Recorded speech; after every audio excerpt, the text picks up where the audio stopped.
high-flying forward kag NCAA Season 97 Rookie MVP nga si Renz Abando handom nga makuha sang Letra Knights ang 3 kaasod-asod nga korona sa NCAA. Inang gintutukan ni Rujimar Socaldito.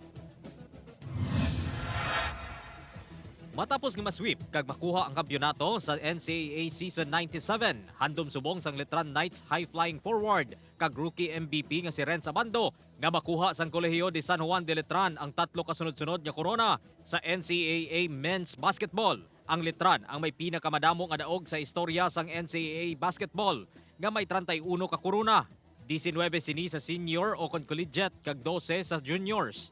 Apang wala pagid nakatripit.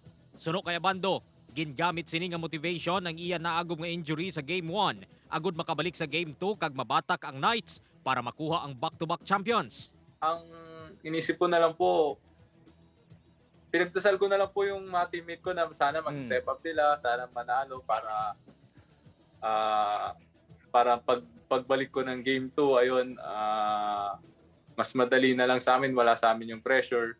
Pareho sang iba niya basketball player, handom sang 6'2 small forward nga si Renz Abando nga makahampang sa professional league.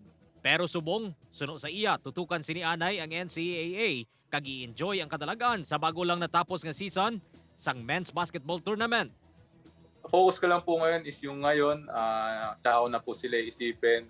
Focus po muna ako kung ano yung nangyayari ngayon. So, ayun po, and darating na lang din po yun. Bahala na lang din po sa pagdating nung panahon. Samtang ginabantayan naman ang NCAA Season 97 Women's Volleyball nga mag-aumpisa na sa June 11 kung sa diin magapakita sang ikasangkol ang mga student athletes sa patag sang volleyball. Rujimar Socaldito, One Western Visayas.